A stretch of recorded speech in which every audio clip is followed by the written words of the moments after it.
আপনাদের বাপদাদাকে ধোঁকা দিচ্ছে ইংরেজরা 200 বছর। 47 এর পরে পাকিস্তানিরা ধোঁকা দিয়েছে 24 বছর। 71 এর পর 53 বছর যারাই ধোঁকায় গিয়েছে ইসলাম পন্থীদের সাথে ধোঁকাবাজি করেছে, ক্ষমতায় যাওয়ার সিঁড়ি হিসেবে ব্যবহার করেছে। আল্লাহ দ্বীনের পক্ষে সংসদে একটা আইন পাস করে না। আর কত ধোঁকা খাবেন? এবার ঘুরে দাঁড়ান আর বলুন, বজ্রের সবটুকু শক্তি কেড়ে জবান খুলে বলুন, আগামী বাংলাদেশ হবে ইসলামের বাংলাদেশ, আগামীর বাংলাদেশ হবে কোরআনের বাংলাদেশ, আগামীর বাংলাদেশ হবে আলেম ওলামার নেতৃত্বের বাংলাদেশ।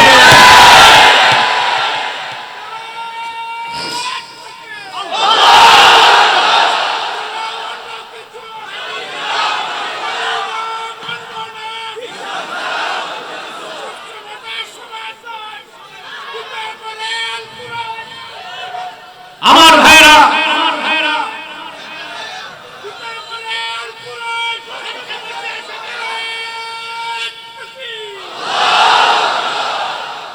আপনারা দেখেছেন বিগতকালে যারা শাসন করেছে তারা দুর্নীতি করেছে, টাকা পাচার করেছে। আমার মেহনতি জনতার রক্ত পানি করা ঘামের পয়সা দিয়ে বেগম পাড়ায় প্রাসাদ তুলেছে কানাডা। এখন যারা দায়িত্ব নিতে বলতেছে টাকা ফেরত আনবে, আব্বাসের কথা ডায়েরিতে লিখে রাখবে, 1 টাকাও ফেরত আসবে না। ছোট চোরেরা টাকা পাঠাইছে বড় চোরদের কাছে, ওরা টাকা ফেরত দিবে? কথা বলেন, সম্ভব না। আপনারা ধোঁকায় আছেন। যাক, যা গেছে তো এবার আমাদের সতর্ক, ঠিক না? তাহলে যে কথা বলছি না, ইসলাম হচ্ছে আল্লাহর নূর, ইসলাম হচ্ছে দ্বীনুল্লাহ, আল্লাহর দ্বীন। বলেন সুবহানাল্লাহ। এখন আসুন দুটা গুরুত্বপূর্ণ বিষয় বলে রাখি। এক, দ্বীন ইসলাম হচ্ছে আল্লাহ কর্তৃক মনোনীত একমাত্র দ্বীন, ঠিক না? আমাদের দেশে একটা নতুন ফিরকা বের হয়েছে, ইন্টারফেথ। দেখা যায় একটা হলের মধ্যে সব ধর্মের নেতারা বসছে, মৌলবী একজন, ঠাকুর একজন, ব্রাহ্মণ একজন, পুরোহিত একজন,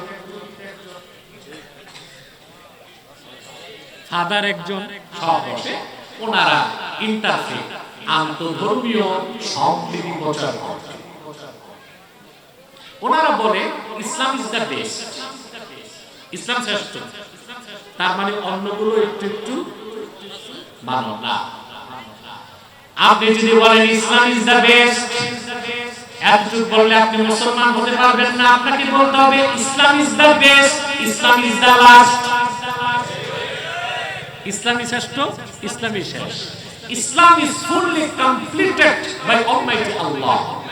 ইসলাম সম্পূর্ণ, পরিপূর্ণ, চূড়ান্ত, সর্বশেষ। এখন নাস্তিকদের পক্ষ থেকে প্রশ্ন আসতে পারে, এটা কেমন গায়ের জোরের কথা? আরো তো ধর্ম আগে আল্লাহর কাছ থেকে এসেছিল, আসছে না? যেমন মুসা নবী যে ধর্ম আনছেন আল্লাহর কাছ থেকে, ঈসা নবী যে ধর্ম আনছেন আল্লাহর কাছ থেকে। পশ্চিমারা বলে ইসলাম আর ইহুদি ধর্ম আর খ্রিস্টান ধর্ম, এই তিনটাকে তারা বলে সেমিটিক রিলিজিয়াস, আসমানি ধর্ম। আরবিতে সামাকে, আরবি যে আকাশ, আকাশকে আরবিতে বলে সামা, সামা থেকে সেমিটিক। অর্থাৎ যে ধর্মগুলো এসেছে কোথা থেকে, ওগুলোকে বলা হয় সেমিটিক রিলিজিয়াস। তো কেউ বলতে পারে ইহুদি ধর্ম তো ভালো কিছু থাকতে পারে, খ্রিস্টান ধর্মেও ভালো কিছু থাকতে পারে। মুসলমান হয়ে যদি ওই ধর্মের একটু একটু ভালো নেই, তাহলে কি সমস্যা? কথা বলেন, প্রশ্ন আসে না? আমি একটা দৃষ্টান্ত দিচ্ছি আপনাদেরকে। ঔষধ যত দামি হোক, মেয়াদ উত্তীর্ণ ঔষধ খেলে রুগী ভালো হবে না, তাড়াতাড়ি মারা যাবে। মেয়াদ নাই, মারা যাবে না। পিছনে কি মহিলাদের প্যান্ডেল নাকি? ইয়া আল্লাহ, এই গজব করছেন কেন? মেলা আর মহিলা এগুলো মাহফিল থেকে 500 গজ দূরে থাকবে। হ্যাঁ, আচ্ছা পিছে আওয়াজ করে কার? এটা বন্ধ করেন না, যান যান, দুই একজন যান।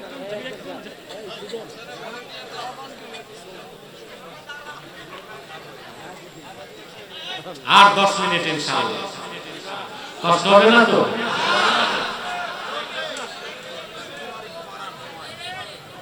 আরে বিয়া বাড়াবো, মাইক হলো 1.5 ব্যাটারি। যাক, এখন তার কিছু করার নাই, টাকা দিতে শুধু হিসাব করে দিয়ে।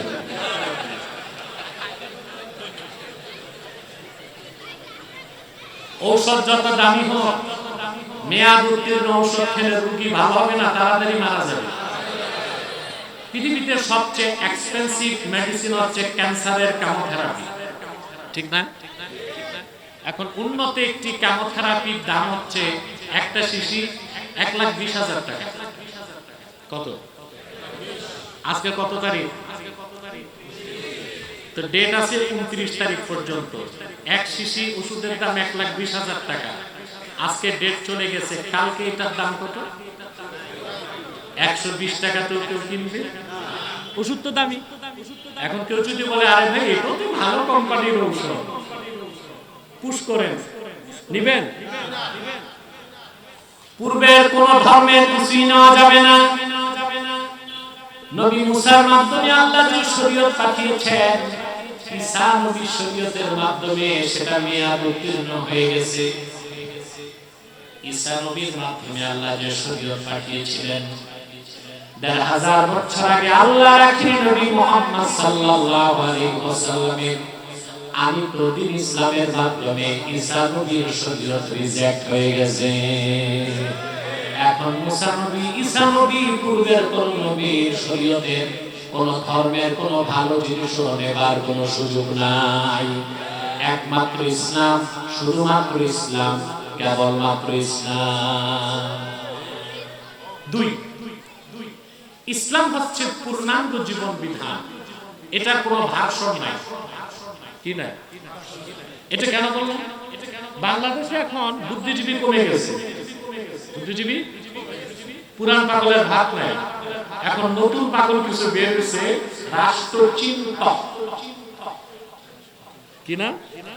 রাষ্ট্রচিন্তক বের হয়েছে কিছু, আমি আর নাম বললাম না। আজকে আমি পাবনা যে লোকজনকে জিজ্ঞেস করলাম পাগলা কারণটা কোন দিক,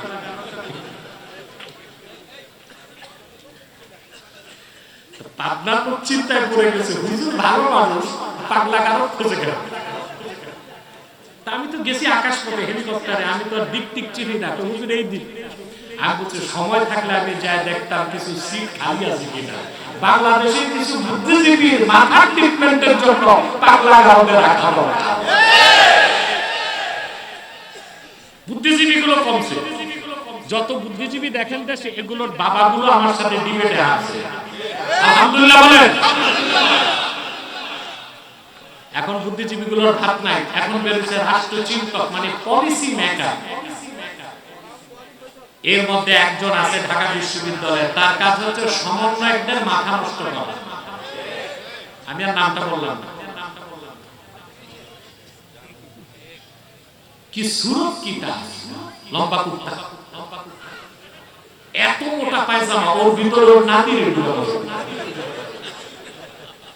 মাথায় কি মাথার টুপি, রবি ঠাকুরের মতো লম্বা দাড়ি, 3 ইঞ্চি মোটা মুখ, পিছনে হিন্দুদের সরস্বতী মূর্তি, সামনে লালনের বেহালা। চিনছেন আপনারা? উনি আমাদেরকে বুদ্ধি শিখায় কেমনে আমরা রাষ্ট্র বানাবো। বেটা, তোমার মতো মেয়াদ উত্তীর্ণ গাঁজাখোর বুদ্ধিজীবীর চিন্তা দিয়ে দেশ চালাবো, তা হইতে পারে না। এই বেটা সমন্বয়কদেরকে বুঝায়। সমন্বয়ক তো সিনিয়র যারা, অনেকে আমার কাছে আসে, এমনকি ইউনুসের সহকারী যে মাহফুজ, এও এসেছে আমার কাছে আগে 1.5 বছর আগে। তো ওরা এসে আমাকে তো সব বলে, সে বুদ্ধি দেয় সমন্বয়কদের মাথায় জীবাণু ঢুকায়। বলে আমরা পলিটিক্যাল ইসলাম চাই না, সুফিবাদী ইসলাম চাই। বেটা ইসলামকে ভাগ করার অথরিটি তোমারে কে দিয়েছে? ইসলাম তো একটাই। আল্লাহ হাবিব মুহাম্মদ সাল্লাল্লাহু আলাইহি ওয়াসাল্লাম ১৫০০ বছর আগে আল্লাহর পক্ষ থেকে যে জীবন বিধান দিয়েছেন সেটাই তো ইসলাম। পলিটিক্যাল ইসলাম, রেডিক্যাল ইসলাম, সুফিবাদী ইসলাম বলে ইসলামকে বিভক্ত করার ক্ষমতা কারো নাই। আর এই রকম আকীদা পোষণ করা স্পষ্ট কুফরি। জিহাদের কথা বললেই বলে রেডিক্যাল ইসলাম, শরিয়া আইনে দেশ চালাবো বললেই বলে পলিটিক্যাল ইসলাম, আর মসজিদে বসে তাসবিহ জপতে বলে এটাই ঠিক, এটা সুফিবাদী ইসলাম। বুঝেন না? জিহাদের কথা বললে কি বলে?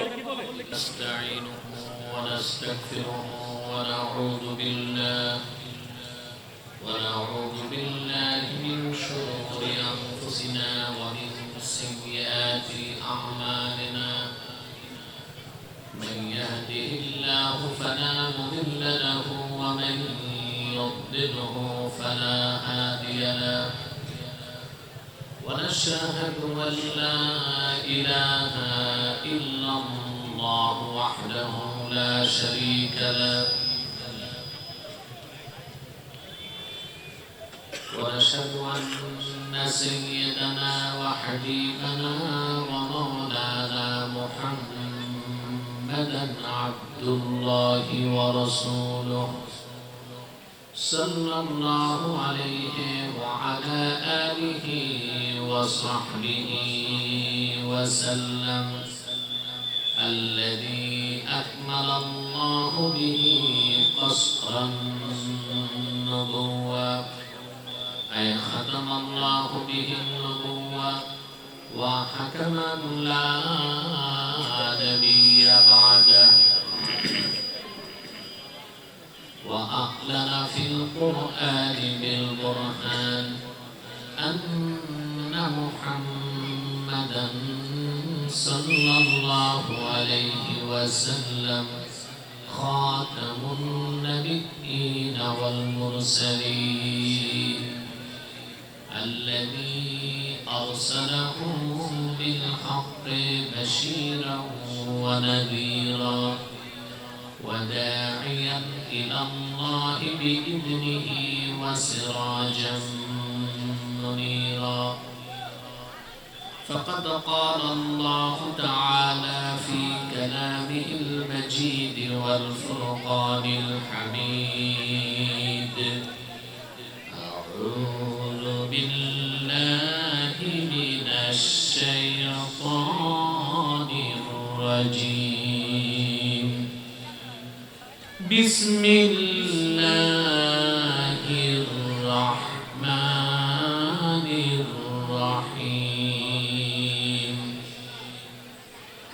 ألف لام را كتاب أنزلناه إليك لتخرج الناس من الظلمات إلى النور بإذن ربهم إلى صراط العزيز الحميد الله الذي له ما في السماوات وما في الأرض وويل للكافرين من عذاب شديد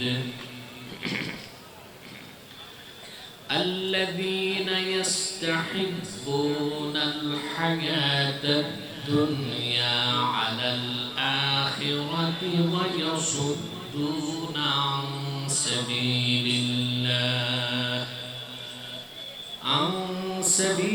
الله ويبغونها عوجا أولئك في ضلال بعيد صدق الله العظيم وصدق رسوله النبي الكريم ونحن على ذلك من الشاهدين والشاكرين والحمد لله رب العالمين.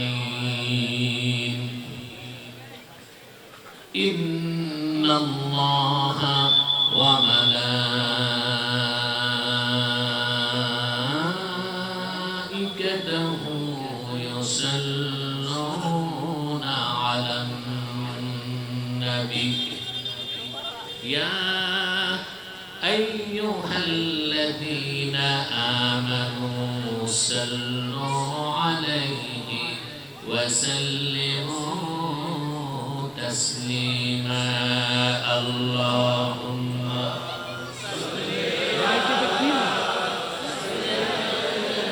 মাথায় নাই টুপি, অজুও নাই, সেট আপ চেঞ্জ করতে বলো। এই ছেলে সেট আপ চেঞ্জ করতে বলো, টিকো টিকো থাকবে না, হারমোনিয়াম বন্ধ করতে বলো।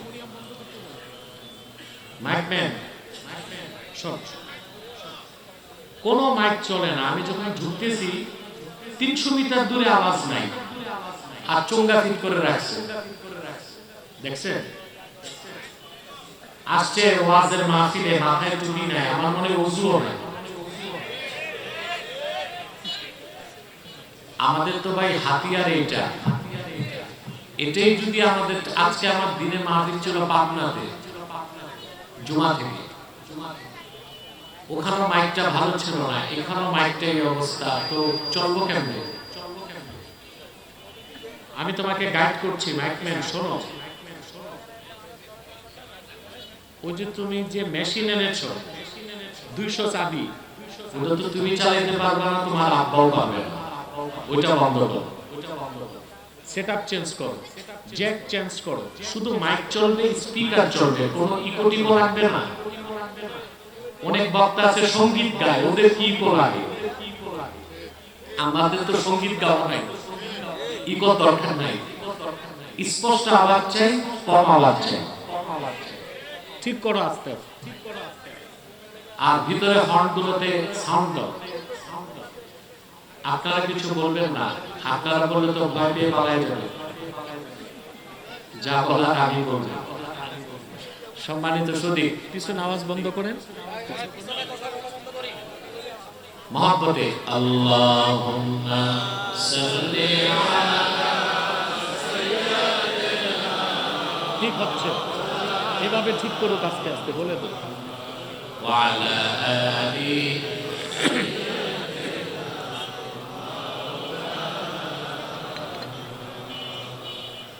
فهو الذي تم معناه وصورته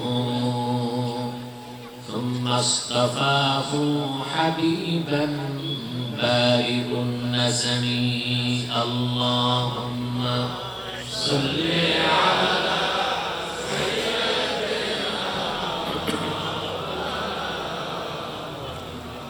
وعلى آله.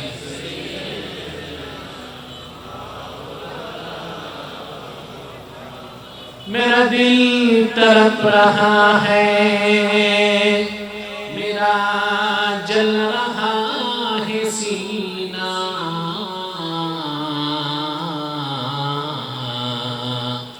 ये दवा वही मिलेगी, मुझे ले चलो मदीना.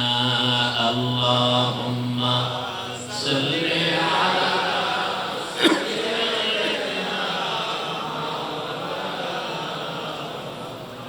وعلى آل سيدنا مولانا محمد.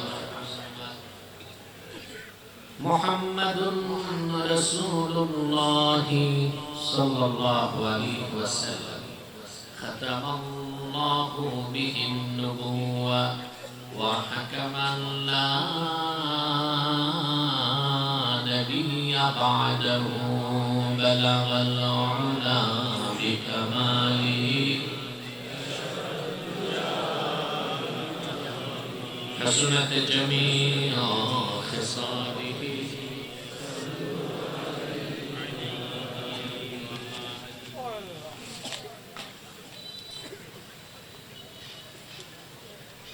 কতহার বাইত দেওয়ানবাড়ি দারুস সুন্নাহ হিফজুল কোরআন মাদ্রাসা উদ্যোগে আয়োজিত আজকের বার্ষিক ওয়াজ মাহফিলের সম্মানিত সভাপতি জনাব আইয়ুব আলী ফাহিম, বারাকাল্লাহু ফি উমরি, হাজারাত উলামায়ে কেরাম, তুলাবায়ে ইজম,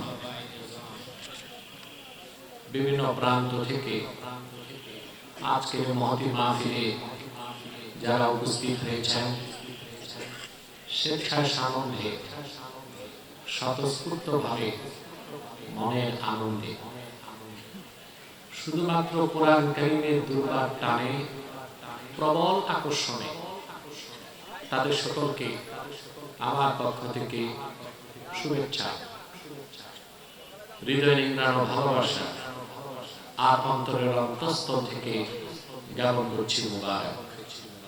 সবটুকু শুকরিয়া আল্লাহ সুবহানাহু ওয়া তাআলার জন্য, যিনি আজকের এই মুতাবাররাক মাহফিলে আসার অবসর তৌফিক মেহেরবানি করে আমাদেরকে ভিক্ষা দান করেছেন।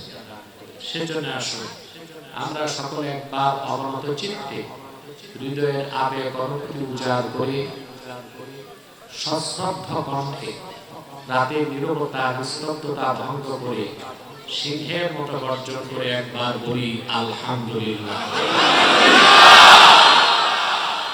অগণিত অসংখ্য দরুদ ও সালাম আল্লাহ সৃষ্টির প্রধান আকর্ষণ, বিশ্ব সভার সভাপতি, সকল নবী রাসূলগণের মাথার তাজ, শামসুল হিদায়াত, বদরুদ্দুজা, সাইয়্যিদুস সাকালাইন, ইমামুল মুরসালিন, খাতামুন নবিয়্যিন ওয়াল মুরসালিন, আফতাবে নবুওয়াত, শাহনশাহে রিসালাত, সরকারে দো জাহান, সুলতানুল মদিনা, নবিয়ুল আম্বিয়া, হুজুরে আকরাম, নূরে মুজাসসাম, নূরুন আলা নূর, সাইয়্যিদিনা হাবিবিনা শফিঈনা মাওলানা মুহাম্মদ, নবী ও রাসূল হিসেবে যার পরে আজ পর্যন্ত পৃথিবীতে অবশ্যই কোন প্রকার নবী কিংবা রাসূল অবশ্যই আসে নাই, অবশ্যই এখনো নাই, অবশ্যই কিয়ামত পর্যন্ত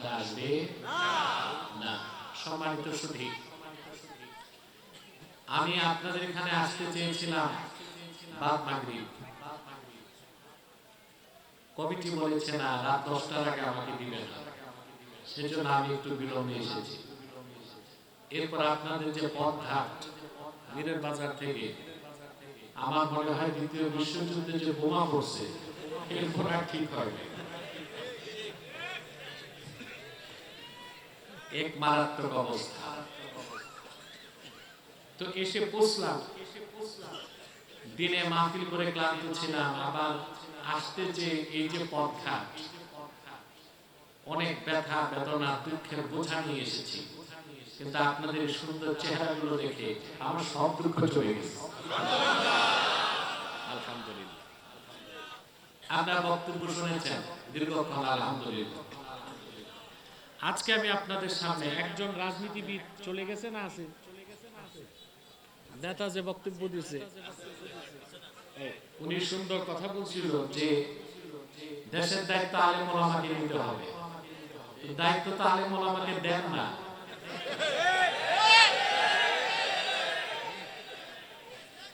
আপনারা ওয়াজ শুনে সুবহানাল্লাহ আলহামদুলিল্লাহ ঠিকই বলেন, আর জায়গা মতো আলেমদের যেতে দেন না। সত্যিকার অর্থে বাংলাদেশ 16 বছরের নির্যাতন নিপীড়ন, ভারতীয় আধিপত্যবাদ আর কাফের মুশরিক নাস্তিকদের করাল গ্রাস থেকে মুক্ত হয়েছে এদেশের মুসলমানের রক্তের বিনিময়ে। বিপর্যস্ত বাংলাদেশ, আমাদের করণীয় কি? আমি আগে বলেছি আমার রাজনৈতিক বক্তব্যে, আমি ওয়াজের ময়দানে রাজনীতির কথা কম বলি, আমার ভিন্ন রাজনৈতিক লেকচার আছে, বাংলাদেশ নিয়ে, গ্লোবাল পলিটিক্স নিয়ে, বিভিন্ন টক শোতেও বলি, কিংবা আমার স্বতন্ত্র আলোচনা আছে। আমি আগেও বলেছি, বাংলাদেশি বিপ্লব সকলের পিছনে কোন দলের কৃতিত্ব নাই, কোন মাস্টার মাইন্ড নাই। আল্লাহর গজবে জালেমরা ধ্বংস হয়েছে। কিন্তু বাংলাদেশ বিপ্লব পরবর্তী সময়ে দেশি এবং বিদেশি বিভিন্ন চক্র বাংলাদেশে রোল প্লে করার চেষ্টা করতেছে। অতএব বিপ্লব পরবর্তী বাংলাদেশকে একটি সুন্দর, সমৃদ্ধ, সার্থক, সুষম বন্টন থাকবে, ন্যায় বিচার থাকবে, আইনের শাসন থাকবে, ইনসাফপূর্ণ একটি বাংলাদেশ বিনির্মাণে আমাদের মুসলিমদের কাজ কি, সেই কথাগুলো আমি আজকে তুলে ধরবো ইনশাআল্লাহ। সেই লক্ষ্যে আমি সূরা ইব্রাহিম থেকে 3টি আয়াত তেলাওয়াত করেছি। নির্ভরযোগ্য মুফাসসির এবং মুফাসসিরগণের দৃষ্টিকোণ থেকে কথাগুলো আপনাদের সামনে তুলে ধরবো ইনশাআল্লাহ। ভূমিকাতে একটি কথাই বলবো, এখানে যারা এসেছেন আর বসে আছেন, আসার পেছনে পার্থিব জাগতিক রাজনীতির কোনো স্বার্থ নাই, আছে? আমরা এসেছি আল্লাহ তার হাবিবের রেজামন্দি হাসিল করতে, আর ইহকালীন কল্যাণ ও পরকালীন মুক্তির পথ খুঁজে পেতে, ঠিক না? আপনাদেরকে একটা সুসংবাদ দিচ্ছি, যারা এখানে আছেন আর মুনাজাত করে যাবেন, আমার নামায় একটা সগীরা গুনাহ থাকবে না। আর যদি মুনাজাতে চোখের পানি ফেলতে পারেন, একটা কবিরা গুনাহ থাকবে না। এটা আমার কথা না, ইমামে হাইসামি মাজমাউজ জাওয়ায়েদের মধ্যে বর্ণনা করেন, আল্লাহর হাবিব ইরশাদ করেছেন, আমার কোন উম্মত যদি আল্লাহর কাছে দোয়া করে, বাকিরা যদি সম্মিলিতভাবে আমিন আমিন বলে, আমার উম্মতের সম্মিলিত মুনাজাত তাৎক্ষণিক আল্লাহ কবুল করে নেবেন। একটু পরে আমরা মুনাজাত করব না? এককভাবে না সম্মিলিতভাবে? তাহলে বোঝা যায় আমাদের দোয়া কবুল হবে, গুনাহ মাফ হবে, সাউন্ডটা চিকন হবে, গুনাহ মাফ হবে,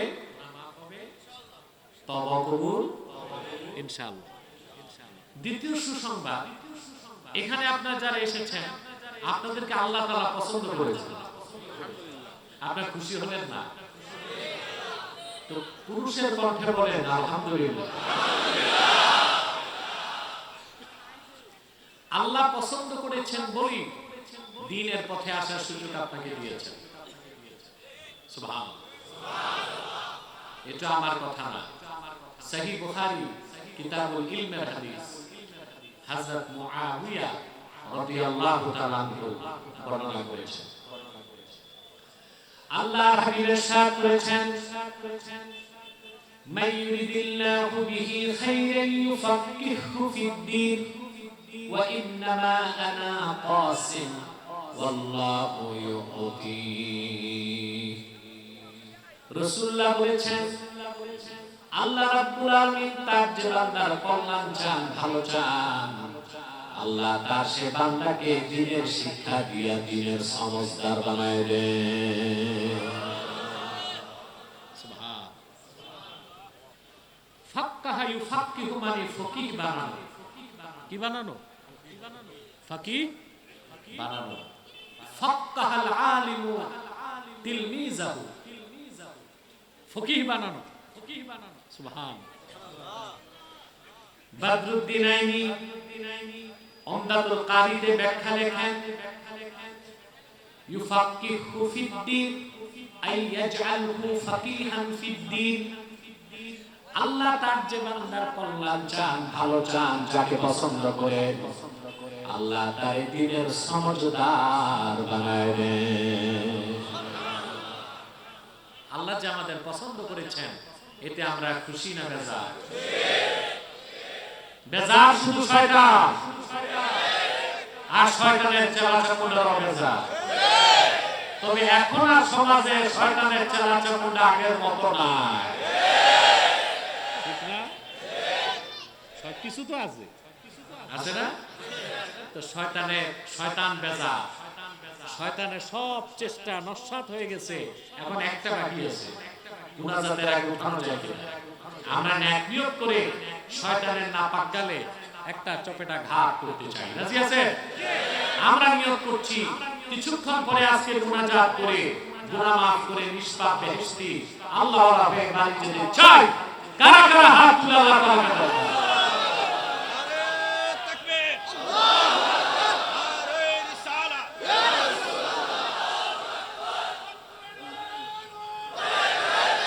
আল্লাহ কবুল করুক, আল্লাহ মঞ্জুর করুক। বলুন আল্লাহুম্মা আমিন। আসুন আলোচনায় প্রবেশ করছি। আমার সঙ্গে আপনারা তেলাওয়াত করবেন, যারা প্রতিটি বাক্যের, প্রতিটি শব্দের, প্রতিটি অক্ষরের নূর আল্লাহ আমাদের অন্তরে বিকশিত করে দেয়। পারবেন না? أعوذ بالله من الشيطان الرجيم بسم الله الرحمن الرحيم ألف لام را كتاب أنزلناه إليك لتخرج الناس من الظلمات إلى النور بإذن ربهم إلى صراط العزيز الحميد الله الذي له ما في السماوات وما في الأرض وويل للكافرين من عذاب شديد الذين يستحبون الحياة الدنيا على الآخرة ويصدون عن سبيل الله ويبغونها عوجا أولئك في ضلال بعيد সূরা ইব্রাহিম। সূরাটি শুরু করলেন আল্লাহ তাআলা তিনটি অক্ষর দিয়ে, আলিফ লাম রা। বলেন আলিফ লাম রা। 30 নেকি পেয়ে গেছেন। আলিফ লাম রা। কোরআন কারীমের বিভিন্ন সূরা শুরু করছেন আল্লাহ অক্ষরমালা দিয়ে। ইয়াসিন, তাহা, আলিফ লাম মিম, কাফ হা ইয়া আইন সাদ। বিভিন্ন সূরা শুরু করছেন এই রকম অক্ষরমালা দিয়ে। তাফসীরের পরিভাষায় এগুলোকে বলা হয় হুরুফুল মুকাত্তাআ। এই অক্ষরগুলোর অর্থ ব্যাখ্যা আমরা জানি না, জানি? মুফাসসিরগণ ব্যাপক ব্যাখ্যা করছেন, চূড়ান্ত পর্যায়ে লিখে দিয়েছেন আল্লাহু আ'লামু বিমুরাদিহি বিযালিক। এগুলোর অর্থ আল্লাহ তাআলাই ভালো জানেন। তবে আমি বলি আল্লাহ তো অবশ্যই জানেন, আল্লাহ রাসূলও জানতেন। সুবহানাল্লাহ। কেন? যদি বলি না এগুলোর অর্থ আল্লাহ রাসূলও জানতেন না, তাহলে তো বলতে অনর্থক নাযিল হয়েছে। কোরআন শরীফের বিসমিল্লাহর বা থেকে মিনাল জিন্নাতি ওয়ান নাসের সিন পর্যন্ত একটা অক্ষর কি অনর্থক নাযিল হয়েছে? তো অবশ্যই আল্লাহ জানেন, আল্লাহ রাসূলও জানতেন। সুবহানাল্লাহ কইবেন না? এবার আসেন দলিল নাই। আল্লাহ তার হাবিবকে বলেন লা তুহাররিক বিহি লিসানাকা লিতা'জালা বিহি ইন্না আলাইনা জামআহু ওয়া কুরআনাহু ফাইযা ক্বরা'নাহু ফাত্তাবি' কুরআনাহু থুম্মা ইন্না আলাইনা বায়ানাহু। মুহাম্মদ সাল্লাল্লাহু আলাইহি ওয়াসাল্লাম, কোরআনকে মুখস্থ করার জন্য আপনার জবান দ্রুত সঞ্চালন করবেন না, দরকার নাই। বরং আমি যখন কোরআন নাযিল করব আপনি শুধু শুনবেন, আপনার সিনা মোবারকের কোরআন জমা করার দায়িত্ব আমি আল্লাহ। অতঃপর যে অংশ বুঝবেন না তা ব্যাখ্যা করে দেবার দায়িত্ব আমি আল্লাহ। বায়ানা, এই হা এর মার্জা হচ্ছে কোরআন মার্জা কি? তাহলে বোঝা যায় কোরআন কারীমের শুরু থেকে শেষ পর্যন্ত প্রতিটি বাক্যের, প্রতিটি শব্দের, প্রতিটি অক্ষরের অর্থ আল্লাহ তার রাসূলকে জানাই দিয়েছেন।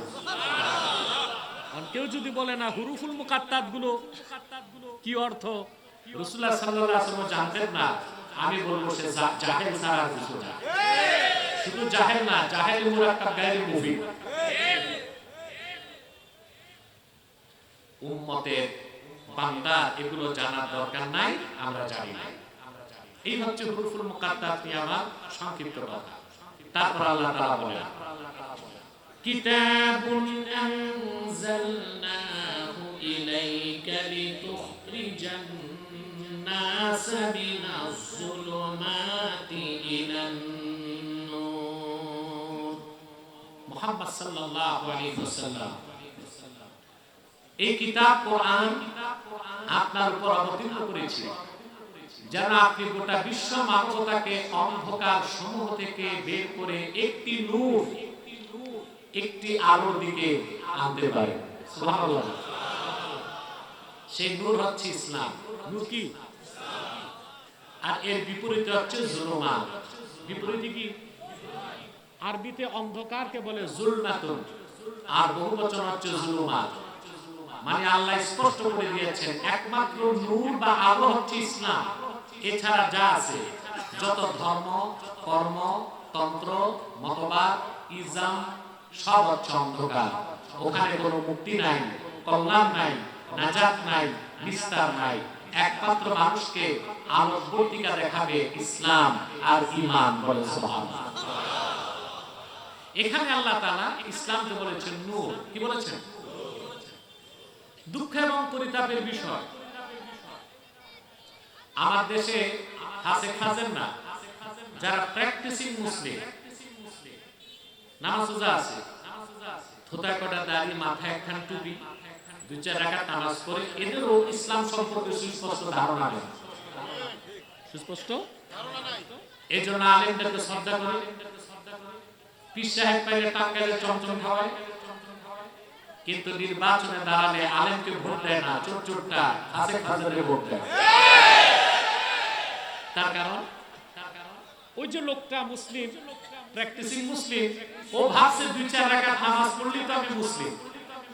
তার মানে ইসলামের সুস্পষ্ট পরিচয়, ইন্ট্রোডাকশন অফ ইসলাম, ইসলামের পূর্ণাঙ্গ পরিচয় এই বাংলাদেশের অধিকাংশ মুসলমানের জানা নাই।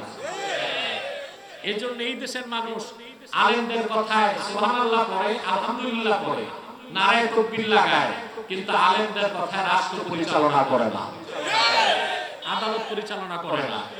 আলেমদের কথায় লেনদেন করে না, ফৌজদারি, দেওয়ানি এসব আলেমদের কথায় করে না। নেতা নির্বাচন আলেমদের কথায় করে না। ওই ক্ষেত্রে জাতি জিএমটিটি, জাতে মাতাল তালে ঠিক, ঠিক না? কারণ আমরা ইসলামের পরিচয় জানি। ইসলাম অন্য ধর্মের মতো গতানুগতিক কোন প্রথার নাম নয়। ইসলাম হচ্ছে নূর।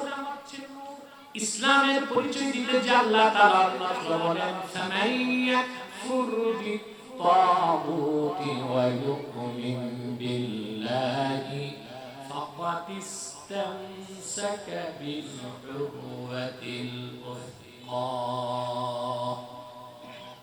ফামাইয়াকুর বিত্তাগুত, যে তাগুতকে অস্বীকার করলো, ওয়া ইউমিন বিল্লাহ, আল্লাহর উপর ঈমান আনলো, ফাকাদ ইসতামসাকা বিল উরওয়াতিল উসকা, সে একটা শক্ত হাতলকে ধরলো। এই উরওয়াতুল উসকা হচ্ছে ইসলাম। এটা কি? ইসলামকে আল্লাহ বলেছেন উরওয়াতুল উসকা, এমন এক হাতল লা ইনফিসাম লাহা আলা ইনকিতা লাহা, এই হাতল ধরলে শেষ গন্তব্য হবে সরাসরি জান্নাত, মাঝখানে কোনো বিরতি নাই। সুবহানাল্লাহ। আমার ভাইরা, ইসলামকে আল্লাহ রাব্বুল আলামিন স্টেজে উঠা উঠি কেন এত? বসেন, কোনো নড়াচড়া করবেন না। আমার মাইকে আমি খুব কষ্ট পাচ্ছি, আপনারা বুঝতেছেন না। তা আমাকে তো সব দিকে বিরক্ত করা যায় না, যায়? আমি বসেছি, অনেক সময় চলে গেছে, আর আধা ঘন্টা কষ্ট দেবো আপনাদেরকে।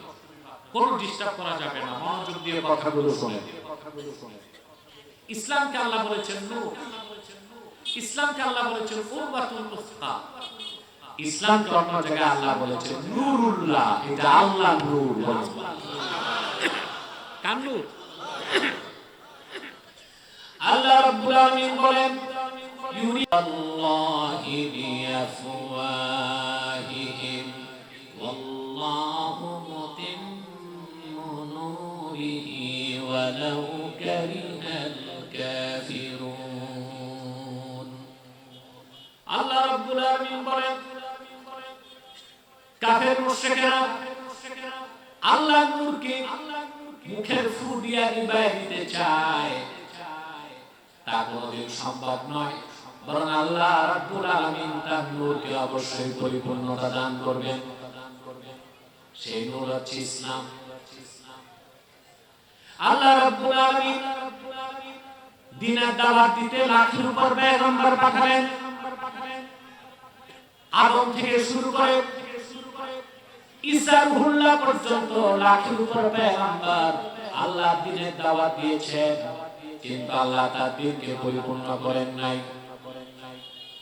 অথচ আখিরি নবী আমার নূর নবীজি মুহাম্মদ মুস্তাফা সাল্লাল্লাহু আলাইহি ওয়াসাল্লাম ১০০০ বছর আগে মাত্র ২৩ বছর দ্বীনের দাওয়াত দিয়েছেন।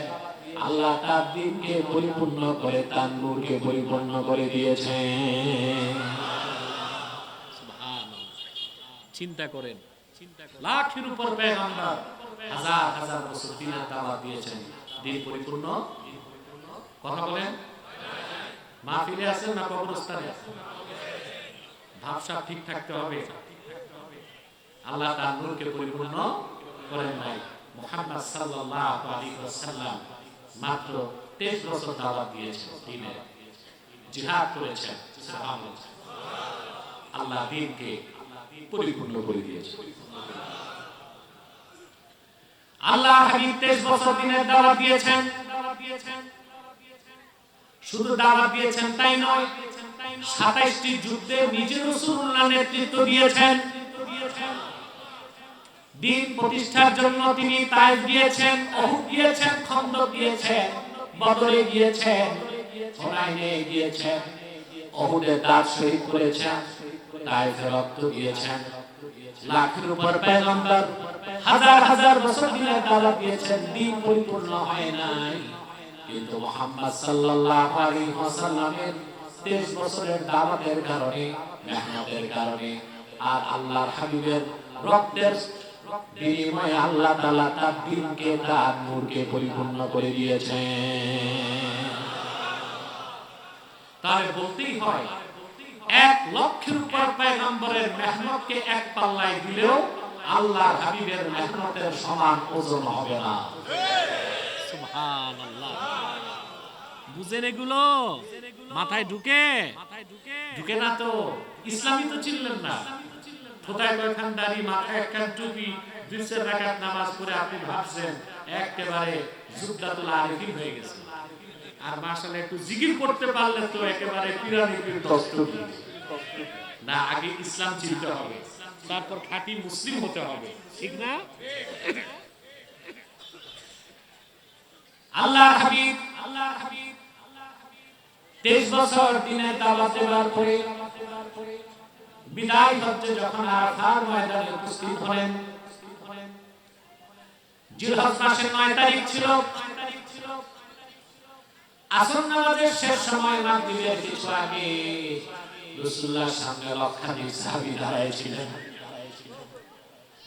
আল্লাহর হাবিব কুস্তির পিঠে বসা ছিলেন। জিবরিল খোঁজ খবর নিয়ে চলে আসলো, আল-ইয়াওমা আকমালতু লাকুম দীনাকুম ওয়া আতমামতু আলাইকুম নি'মাতি ওয়া রাদিতু লাকুমুল ইসলাম দীনা। পৃথিবীর মানুষ লাখের উপর নবী রাসূল হাজার হাজার বছর দ্বীনের দাওয়াত দিয়েছে, দ্বীন পরিপূর্ণ করি নাই। কিন্তু আমার হাবিব মুহাম্মদ সাল্লাল্লাহু আলাইহি সাল্লামের 23 বছরের মেহনতের কারণে তোমাদের জন্য আমি আল্লাহ দ্বীনকে পরিপূর্ণ করে দিলাম। তোমাদের উপর আমার নিয়ামতকে পরিসমাপ্ত করলাম। ওয়ারাদিতু লাকুমুল ইসলাম দীনা। এই অংশের ব্যাখ্যা আমি করব না। আল্লাহ হাবিবের আপন চাচাতো ভাই রাইসুল মুফাসসিরিন আব্দুল্লাহ বিন আব্বাস রাদিয়াল্লাহু তাআলা আনহুমা তাফসীর করেছেন তানবীরুল মিকবাস মিন তাফসীর ইবনে আব্বাস এসেছে ওয়ারাদিতু লাকুমুল ইসলাম দীনা, এর মানে আখতারতু লাকুমুল ইসলাম দীনান ফাকাত, সকল দিন ধর্ম মতবাদকে রহিত করে আমি আল্লাহ শুধুমাত্র মুহাম্মদ সাল্লাল্লাহু আলাইহি সাল্লামের রক্ত ঝরা দিন ইসলামকে স্বীকৃতি দিলাম। সেকুলারিজম বা ধর্মনিরপেক্ষতা কোন মুসলমান বিশ্বাস করতে পারে না। ধর্মীয় স্বাধীনতাকে বিশ্বাস করা যায়, ধর্মীয় স্বাধীনতাকে বিশ্বাস করা যায়, কিন্তু মুসলমান ধর্মনিরপেক্ষতাকে বিশ্বাস করতে পারে না। আল্লাহ স্পষ্ট বলে দিয়েছেন ওয়ারাদিতু লাকুমুল ইসলাম দীনা। তাহলে আল্লাহ তার নূরকে পরিপূর্ণ করে দিয়েছেন ১৫০০ বছর আগে। কাফেররা নিভাতে পেরেছে? আজ অবধি কেউ পেরেছে? কিয়ামত পর্যন্ত পারবে? এখন আমি একটা কঠিন কথা বলবো। আমার দেশ অনেক বক্তাকে শুনি স্টেজে উঠে বলে, ভাই সব এক হন, নতুবা ইসলামের ক্ষতি হয়ে যাবে। আরে বেকুফ, ইসলাম ক্ষতি করা যায় না। ইসলাম ক্ষতি হওয়ার জিনিস না, মুসলমানের ক্ষতি হইতে পারে। ইসলাম কার? ইসলামের রক্ষক কে? ইসলামের মুহাফেজ কে? ইসলাম হচ্ছে আল্লাহর নূর, চিরাগে মুহাম্মাদি। ১৫০০ বছর আগে এই নূরকে আল্লাহ পরিপূর্ণ করে দিয়েছেন। এই পৃথিবীর কোন পরাশক্তি, অপশক্তি, তাগুতি শক্তি আল্লাহর নূর দ্বীন ইসলাম, চিরাগে মুহাম্মাদি এক যারা পরিমাণ ক্ষতি করতে পারবে না।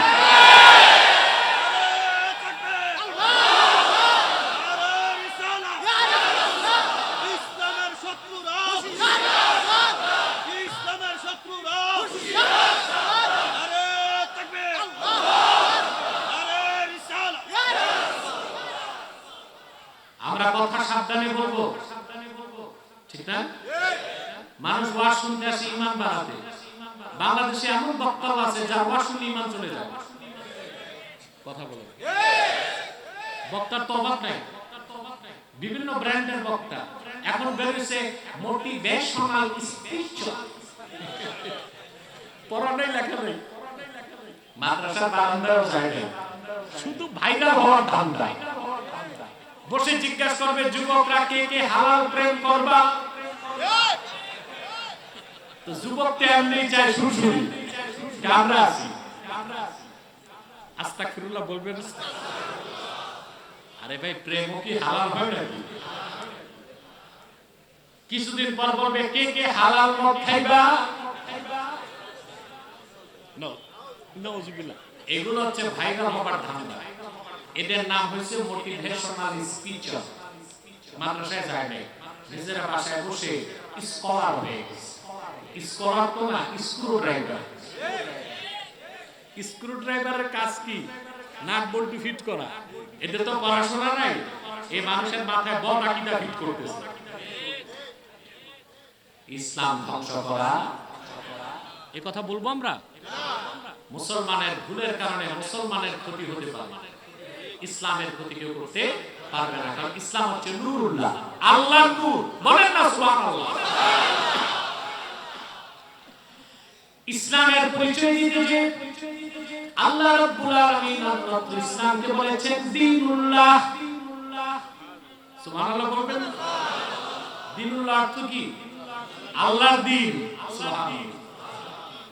আল্লাহ রাব্বুল আলামিন বলেন ইযা জাআ নাসরুল্লাহি ওয়াল ফাth ওয়া রাআইতান নাসা ইয়াদখুলুনা ফি দীনিল্লাহি আফওয়াজা। ইসলামকে আল্লাহ বলেছেন দ্বীনুল্লাহ, আল্লাহর দ্বীন। সুবহানাল্লাহ। তাহলে বোঝা যাচ্ছে ইসলাম হচ্ছে সাম্প্রদায়িকতার ঊর্ধ্বে। সাম্প্রদায় কোথায়? কেন? আসেন লজিক দেই। ইসলাম ছাড়া যত ধর্ম আছে তাদের নামগুলো প্রমাণ দেয় ধর্মগুলো কোনো একটি সম্প্রদায়, ঠিক না?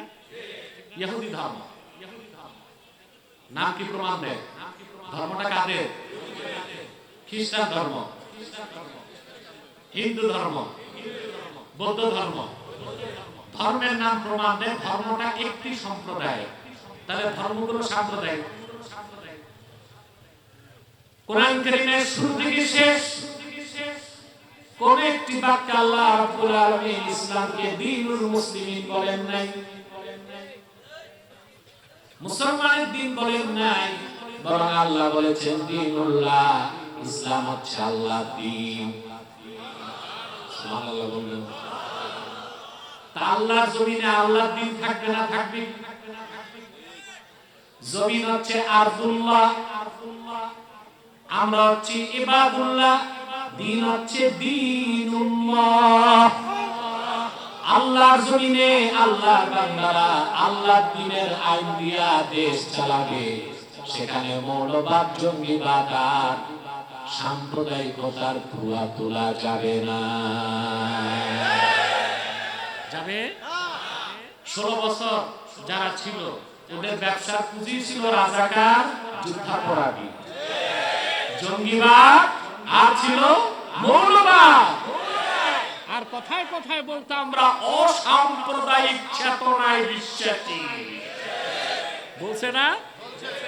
পুঁজি সহ ব্যবসা গেছে, এমন যাওয়া গেছে দিন পার হইতে পারে না, এক কাপড়ে দেশ ছাড়তে হয়েছে। কেউ গিয়েছে স্বামীর বাড়ি, কেউ শ্বশুর বাড়ি, কেউ দাদার বাড়ি, কেউ গেছে আটলান্টিক পাড়ি দিয়া তাদের বাপেদের বাড়ি। সাবধান, যারা পালাইছে তাদের থেকে শিক্ষা নেবেন যারা আসতেছেন তারা। মনে রাখবেন 360 আউলিয়ার পদধন্য বাংলাদেশে ইসলামকে বাদ দিয়া কিছু চিন্তা করা যাবে না। এদেশের না জিহাদ পূর্ণাঙ্গ ইসলাম নয়, পূর্ণাঙ্গ ইসলামের একটা অংশ। ইসলামী রাজনীতি পূর্ণাঙ্গ ইসলাম নয়, পূর্ণাঙ্গ ইসলামের একটা অংশ। তরিকত তাসাব্বুফ পূর্ণাঙ্গ ইসলাম নয়, পূর্ণাঙ্গ ইসলামের অংশ। আর সুফিবাদীদের ইতিহাস যে বলো, তোমরা তো ইতিহাস গোপন করো। বলে যে উপমহাদেশে সুফি দরবেশরা ইসলাম প্রচার করছে, তারা তো আর জিহাদ করে নাই, এটা মিথ্যা ইতিহাস। প্রত্যেক আল্লাহর প্রত্যেক ওলি দাওয়াতের সাথে জিহাদ করেছে। 21 সালে শাহরিয়ার কবিরের সাথে আমার ডিবেট দেখছে, সে আমাকে বলেছিল তরবারি জোর ইসলাম আসে নাই। আমি বলেছিলাম তরবারি জোর ইসলাম আসে নাই, তবে ইসলাম প্রতিষ্ঠায় তরবারির ব্যবহার হয়েছে। আমি ভাবছিলাম সে বড় একটা বুদ্ধিজীবী, দেখলাম মাথায় কিচ্ছু না, ভিতরে তো বাইরে তো কিছু নাই, শুরু নাই, সাফা চাট, পিতলের ঘড়ির মতো চকচক। সিটি স্ক্যান করলে দেখবেন এই বুদ্ধিজীবীদের মাথার ভিতরেও কিছু নাই। আমি আগে সরকারকে বলছিলাম বুদ্ধিজীবীদের মাথায় ঘাস চাষ করো, অন্তত গবাদি পশু খাইয়া বাঁচবে, আর তো কোনো কাজে লাগতেছে না। সুফি দরবেশরা জিহাদকে বাদ দেয় নাই, হিকমার সাথে তারা দাওয়াত দিয়েছে। দাওয়াতের পথে যখন কাফের মুশরিক বাধা দিয়েছে, তরবারির মোকাবেলা তারা তসবিহ দিয়া করে নাই, তরবারি দিয়ে করেছে। যান হযরত শাহজালালের মাজারে জিয়ারতে, পাশে জাদুঘরে দেখবেন হযরত শাহজালাল রাহমাতুল্লাহ তরবারিটা রাখা আছে।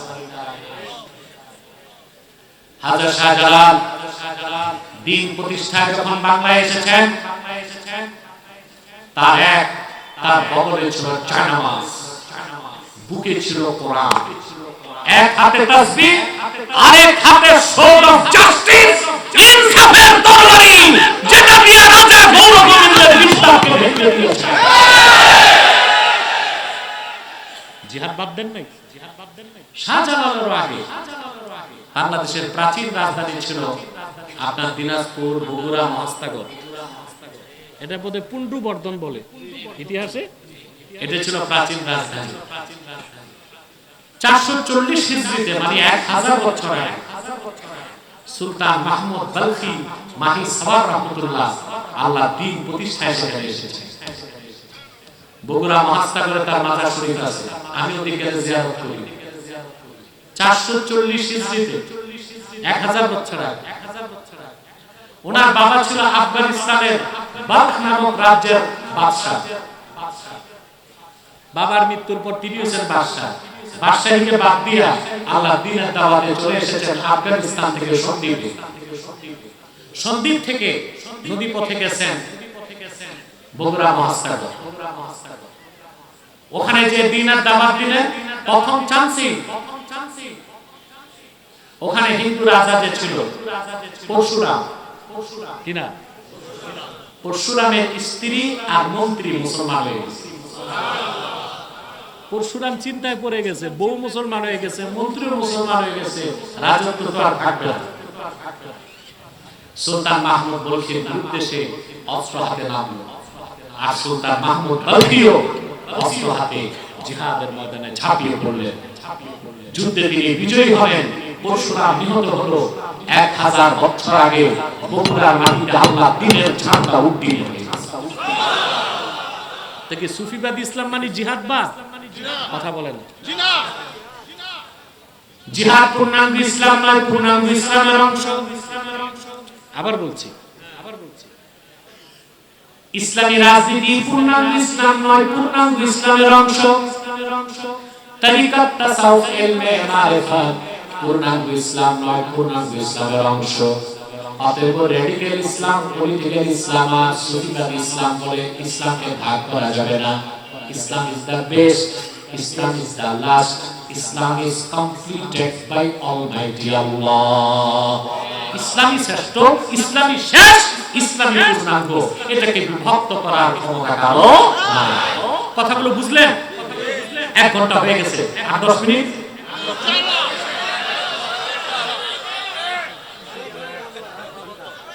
আজকে আর পারতেছি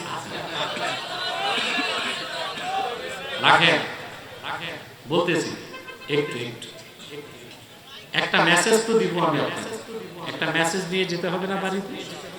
এরপর আল্লাহ তাআলা বলেন বিইذনি রাব্বিহিম ইলা সিরাতিল আজিজিল হামিদ। সুবহানাল্লাহ। মুহাম্মদ সাল্লাল্লাহু আলাইহি ওয়াসাল্লাম এই কিতাব কোরআন আপনার উপর অবতীর্ণ করেছি যেন আপনি গোটা বিশ্ব মানবতাকে অন্ধকার সমূহ থেকে একটা নূরের দিকে আনেন, মানব জাতির রবের অনুমতি দিয়ে। এরপর ইসলামের আরেকটা পরিচয় আল্লাহ দেন, ইলা সিরাতিল আজিজিল হামিদ। যিনি আজিজ, যিনি হামিদ, সে আল্লাহর পথে। সুবহানাল্লাহ। ইসলাম কার পথ? ইসলাম কার মত? সুবহানাল্লাহ। আল্লাহ এখানে ওনার দুইটা সিফত উল্লেখ করেছেন, আজিজ এবং হামিদ। ঠিক না? আজিজ শব্দের বাংলা অর্থ করা হয় পরাক্রম। অর্থটা অপরিপূর্ণ এবং আংশিক। আজিজ শব্দের অর্থ কি?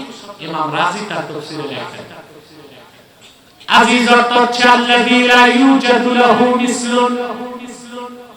আকাশ ও জমিনে যার কোনো তুলনা নাই, যার কোনো সাদৃশ্য নাই, যার কোনো মেসাল নাই, সেই মহান সত্তার নাম আজিজ, তিনি আমার আল্লাহ। আল্লাহর আজিজ নাম থেকে আহলুস সুন্নাহ ওয়াল জামাত একটা আকীদা প্রতিষ্ঠিত করেছে, সেটা হচ্ছে সকল আকারের স্রষ্টা আমার আল্লাহ নিরাকার। সুবহানাল্লাহ। আল্লাহর সিফত নিয়ে ব্যাখ্যা করতে যে দুইটা বাতিল ফেরকা উদ্ভব করছে। কয়টা? একটা মুজাসসিমা আর একটা মুআত্তিলা। মুজাসসিমা হচ্ছে ওই সব বাতিল ফেরকা, ওই বাতিল ফেরকা যারা বলে আল্লাহর আকার আছে, আমাদের মতো হাত আছে, এইসব শিরকি কথা। আর কিছু পথভ্রষ্ট সুফি দরবেশ মুআত্তিলা, আল্লাহর হাত আছে এটা তারা অস্বীকার করে, এটা কুফর। একটা বাতিল ফেরকা শিরকি পন্থী, আরেকটা বাতিল ফেরকা কুফরপন্থী। ইমামে রাজি আজি শব্দের ব্যাখ্যায় তাফসীর কাবীরে লেখেন, ওয়াকাদ আজমাআল উলামা মিন উম্মতি মুহাম্মাদিন সাল্লাল্লাহু আলাইহি ওয়াসাল্লাম আন্নাল্লাহ আযজা ওয়া জাল্লা মুনাজ্জাহুম মিনাল জিসমি। আহলুস সুন্নাহ জামাতের সমস্ত ইমাম একমত, আলেম একমত, সকল আকারের স্রষ্টা আমার আল্লাহ রাব্বুল আলামিন দেহ থেকে পবিত্র। সুবহানাল্লাহ বলবেন না? তিনি আজিজ, আল্লাযী লা ইউজাদু লাহু মিসলুন, আকাশ ও জমিনে যার কোনো মেসাল নাই, অবয়ব নাই, সাদৃশ্য নাই, সকল আকারের স্রষ্টা আমার আল্লাহ নিরাকার। সুবহানাল্লাহ। এখন বলতে পারেন কেন কোরআন শরীফে তো আল্লাহর হাতের কথা আছে, ইয়াদুল্লাহি ফাওকা আইদিহিম, আল্লাহর চেহারার কথা আছে। হ্যাঁ, আমরা তো বলি, অবশ্যই বিশ্বাস করতে হবে ইয়াদুল্লাহ। কে ডিস্টার্ব করে? চুপচাপ বসান। যাদের অ্যালার্জি এদেরকে তো ট্যাবলেট দিলে। ইয়াদুল্লাহ আল্লাহর হাত অবশ্যই আছে কোরআন, তবে সেই হাতের অর্থ কি? আরে ভাই, সব হাতের অর্থ কি 5 আঙ্গুলের হাত? কথা বলে পুবাইল বাজারে 2 সন্ত্রাসী মারামারি করছে। তো সন্ত্রাসীদের নাম কি রকম হয় জানেন? মানে হকি স্টিক বল্টু, জুতা পেন্টু, মাথা কাটাই। ওখানে কথা উঠছে, এখানে তো আব্বাসির হাত আছে, এর মানে আমার হাত স্টেজ থেকে লম্বা হয়ে গেছে। কথা বলে এই হাতের অর্থ কি? আমার মেকানিজম আছে, ঠিক না? হাত মানে 5 আঙ্গুলের হাত না। চমৎকার ব্যাখ্যা করেছেন ইমাম আযম আবু হানিফা রাহমাতুল্লাহ। এমনি ইমাম আযম হয়নি, তিনি বলেছেন ফালাহু ওয়াজহুন লাইসা কা উজুহিনা ওয়ালাহু ইয়াদুন লাইসা কা আইদিনা ওয়ালাহু রিজুলুন লাইসা কা আরজুলিনা লাইসা কা মিসলিহি শাই। আমার আল্লাহর চেহারা আছে, আমাদের মতো চেহারা নয়। আমার আল্লাহর হাত আছে, আমাদের মতো হাত নয়। আমার আল্লাহর কদম আছে, আমাদের মতো কদম নয়। ফালাহু ইয়াদুন কামা ইয়ালিকু বিশানিহি, আমার আল্লাহর হাত আছে ওই রকম থাকা দরকার যেই রকম। আল্লাহর আজমত কত বড় আমরা বুঝি না। আমরা কথা বলতে যে, ওয়াজ করতে যে, আল্লাহ তার হাবিবের শানের খেলাফ কথা বলে নিজেরই বেঈমান হয়ে যায়। ওয়াজ করে আর মানুষই কি ঈমান শিখাবে? এজন্য আমাদের সাবধান হতে হবে, সতর্ক হতে হবে। তা আল্লাহ তাআলার একটা পরিচয় আজিজ, মনে থাকবে? সুবহানাল্লাহ। আমি একটা আমল দেই, কথা বলেন। যুবকরা দেখা যায় বিয়ে হয় না, বিদেশ যেতে পারে না, ব্যবসায় উন্নতি নাই, কবিরাজের কাছে দৌড়ায়, ঠিক না? আর কবিরাজও গেলে পাইলে মক্কেল ভং সং করে টাকা গলায়, ঠিক না? কোন কবিরাজের কাছে যাবে না। আল্লাহ আল্লাহ বুজুর্গ ব্যক্তির কাছে যাওয়া যাবে, রুকিয়া শারঈয়া নেওয়া যাবে, কিন্তু কবিরাজের কাছে যাওয়া, ওরা তন্ত্র করে, কি করে? জাদু টোনা করে, নেগিবাজি করে, ওগুলো যাবেন না। আমার পরিচয় টুকরা যুবক ভাইয়ের একটা আমল দিয়ে যায় আল্লাহর আজিজ নামের। তোমার ব্যবসা নাই, বেকার, চাকরি নাই, কান্না করো, বিদেশ যেতে পারো না, বিয়ে হয় না, সংসারে সুখ নাই, ওষুধ যায় না, কোন কবিরাজের দুয়ারে যাবা না। ফজর নামাজের পরে জায়নামাজে বসে থাকো, সূর্য ওঠার আগে 100 বার দরুদ সালাম পড়ে আল্লাহর আজিজ নামটা 1000 বার পড়ে 100 বার দরুদ সালাম করে মুনাজাতে আল্লাহর কাছে চোখের পানি ছেড়ে দাও। 7 দিন থেকে 10 দিনে আল্লাহ তোমার নেক মাকসাদ কবুল করে নেবেন। মনে থাকবে? আল্লাহ কবুল করুক, আল্লাহ মঞ্জুর করুক। আজিজ আল্লাহর একটা সিফত। তারপর হামিদ। হামিদ হচ্ছে মুস্তাহিকুল হামদ। সুবহানাল্লাহ। সব সময় যিনি প্রশংসা পাওয়ার দাবিদার, আল্লাহু আকবার। উনি কে? ওনার নাম কি? হামিদ। তারপর আল্লাহ নিজের জাতি নামটা দিলেন। আল্লাহিল্লাযী লাহু মা ফিস সামাওয়াতি ওয়া মা ফিল আরদি ওয়া ওয়াইলুল লিল কাফিরিনা মিন আযাবিন শাদীদ। আল্লাহ তাআলা বলেন ইসলাম হচ্ছে আজিজের পথ, হামিদের পথ। তিনি কে? তিনি তো আল্লাহ। আল্লাযী লাহু মা ফিস সামাওয়াতি ওয়া মা ফিল আরদ, আকাশ ও জমিনে যা কিছু আছে সব কিছু তার। এবার আসেন একটু রাজনীতির আলাপ। কিসের আলাপ? এটা প্রচলিত রাজনীতি না, কোরআন কারীমের রাজনীতি।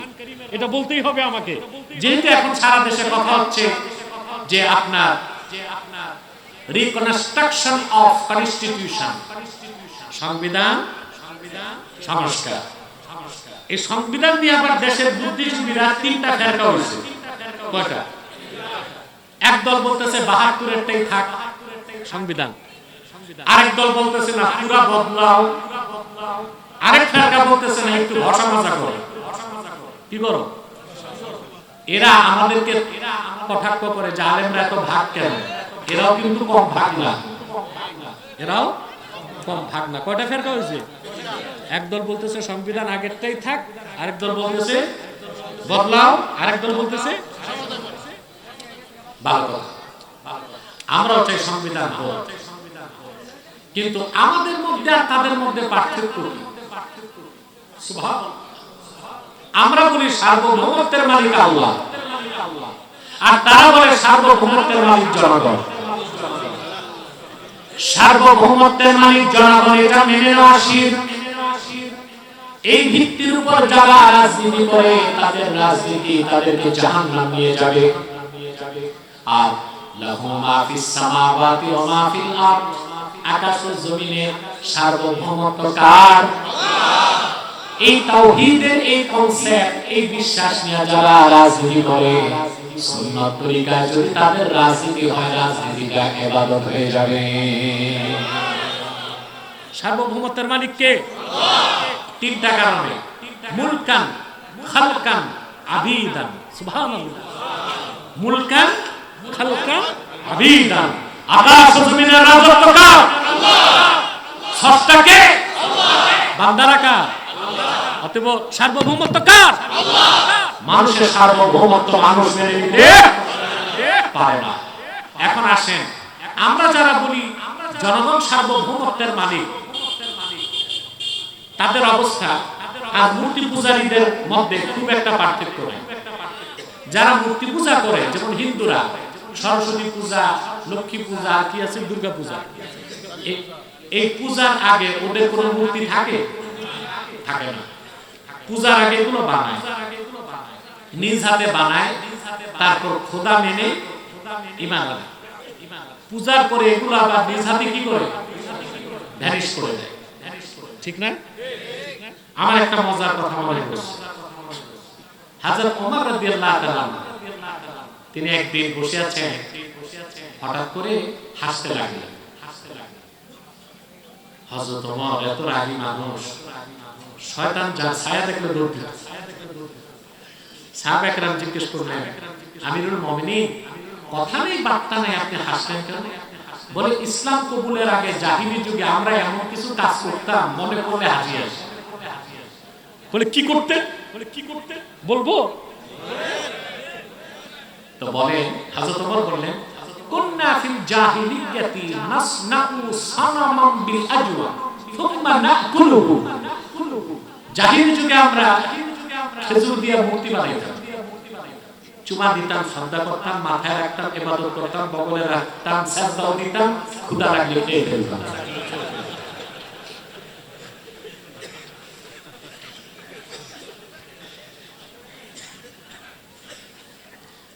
আমার আফসোস হিন্দুদের জন্য ওরা খাইতে পারে না। মাটি দিয়া, সুজি আর আটা দিয়া বানাইলে অন্তত খাওয়ার কাজটা চলে।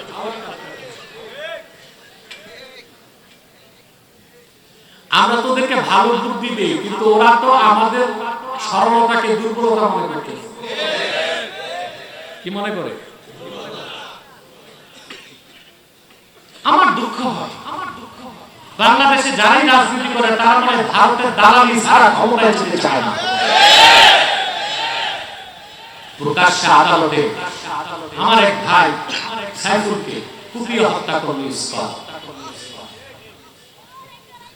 এই জাতি চেয়েছিল এই নৃশংস হত্যাকাণ্ডের 24 ঘন্টার মধ্যে ইসকনকে নিষিদ্ধ করা হবে। কেন করা হয়নি? ইসকন একটা সন্ত্রাসী সংগঠন। বাংলাদেশে হিন্দুত্ববাদে বিশ্বাসী নিরীহ হিন্দু, ওদের ব্যাপারে আমাদের কোনো পুরো ওদের মতো থাক, ওদের শেরেক ওদের পূজা নিয়ে ওরা আছে, ওটা তো হাসরে ফি নারি জাহান্নামা খালিদিন আছে, কিন্তু ওরা ওদের মতো থাক। কিন্তু যারা হিন্দুত্ববাদকে পুঁজি করে ভারতের বিজেপি সরকারের এজেন্ডায় বাংলাদেশকে অস্থিতিশীল করতে চায়, বাংলাদেশে তাদের জায়গা হবে না।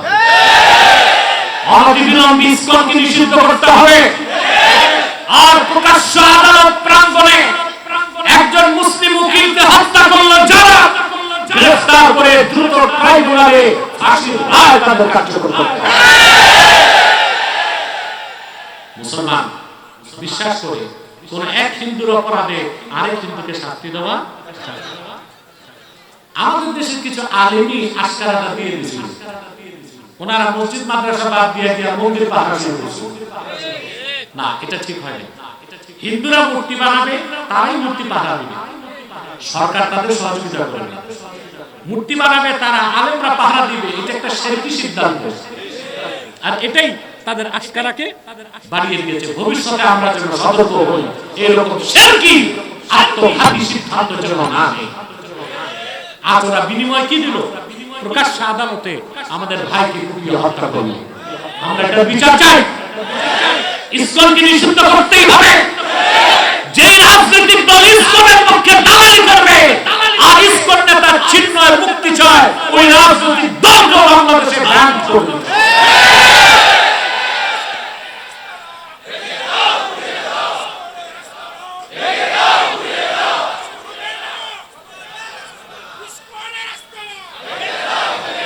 তো বলছিলাম হিন্দুদেরকে তো আমরা ভালো বুদ্ধি দিই, মাটি দিয়া না মানে আটা সুজি দিয়া বানাইলে একটা কাজ হয়। হযরত ওমর বললেন, আমরা জাহিলি যুগে খেজুর দিয়া মূর্তি বানাইতাম, ক্ষুধা লাগলে খেয়ে ফেলতাম, ঠিক না? তা আমরা কি করছি এখন বর্তমান বাংলাদেশে? আমরাই সংবিধান বানাই, আমরাই সংস্কার করি, প্রয়োজন মতো খেয়ে ফেলি। কারণ আমরা বিশ্বাস করি জনগণ সার্বভৌমত্বের মালিক। না, সার্বভৌমত্বের মালিক কে? আমরা চাই এমন একটা সংবিধান রচিত হোক যা হবে কোরআন সুন্নাহ ইজমা কিয়াসের আলোকে।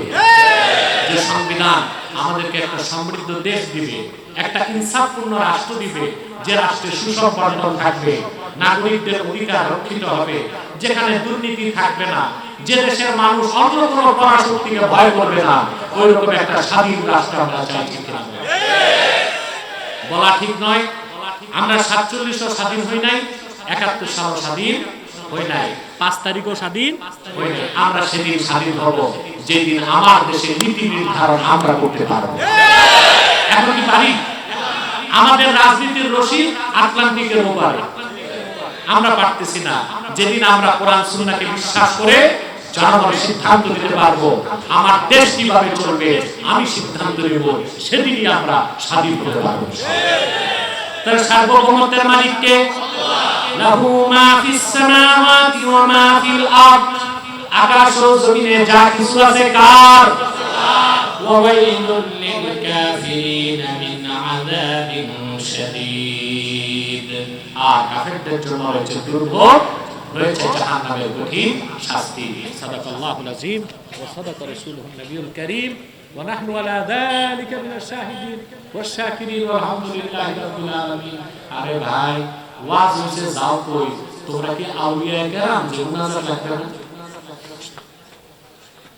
এখনই মুনাজাত হয়ে যাবে ইনশাআল্লাহ। বহু রাত হয়ে গেছে, আমি অনেক রাত হয়ে গেছে, আমি আর কষ্ট দিচ্ছি না। বিদায় লগ্নে আমি আপনাদেরকে একটা অনুরোধ করব, এখানে আপনারা বিভিন্ন দলের লোক আছেন, কথা বলেন। বিভিন্ন মাসলাকের লোক আছেন না? দেখেন তো মাঠে তাকায় কত রঙের টুপি, গোল, লম্বা, সাদা, কালো, পাঁচকুল, তিনকুল, চারকুল, একটা কলিও নেই, আছে না? এই মাঠে বসতে আমাদের সমস্যা হয়েছে। সভাপতিকে মাহফিলে, আমাদের আলেমকে, মাদ্রাসার প্রিন্সিপালকে যান আপনি, প্রশ্ন আপনি দেখেন, যদি মনে করেন দরকার উত্তর আমি দিয়ে দিব, নেন প্রশ্ন নেন, ওনার কাছে জমা হবে। যেহেতু মাহফিল যারা করে তাদের কিছু রেসপন্সিবিলিটি আছে, ঠিক না? আমি তো উত্তর দিয়ে চলে যাবো, আমার সামনে কেউ দাঁড়াবে না, পরে যদি তারে ধরে, এজন্য সে দেখবে, সে বুঝবে, দরকার হলে আমাকে। কথা বুঝতেছেন ভাই? তো বলছিলাম আমার একটা স্লোগান মনে রাখবেন, মাসলাক যার যার, দিন ইসলাম সবার। আপনার যদি এখন কে কওমি, কে আলিয়া, আর কার টুপি পাস করলি, আর কার সাদা টুপি, এ নিয়ে ঝগড়া করেন ভাই, দেশ কিন্তু থাকবে না, কল্লা থাকবে না। কল্লা না থাকলে টুপি কই লাগাবে? তাহলে আসুন, আমার একটা অনুরোধ আপনারা মনে রাখবেন, আপনারা কে কোন দল আমার দেখার দরকার নাই, অন্তত তিনটি স্বার্থে আমরা এক হয়ে যাব। ইসলামের সুমহান স্বার্থ রক্ষায় আমরা ঐক্যবদ্ধ হয়ে যাব। বাংলাদেশের মুসলমানদের মৌলিক দাবিগুলো আদায়ে আমরা এক হয়ে যাব, আর বাংলাদেশকে আগ্রাসন মুক্ত রাখতে আমরা এক হয়ে যাব। অনেকে ভয় পায় ভারত যেন কি করে ফেলবে, কিচ্ছু না, জুজুর ভয়। তৃতীয় বিশ্বের তৃতীয় শ্রেণীর একটা রাষ্ট্র ভারত একটা কাজ করে, আমাদের দেশের গাদ্দারগুলোকে কিনে পিছন দিক দিয়ে ছুরি মারে।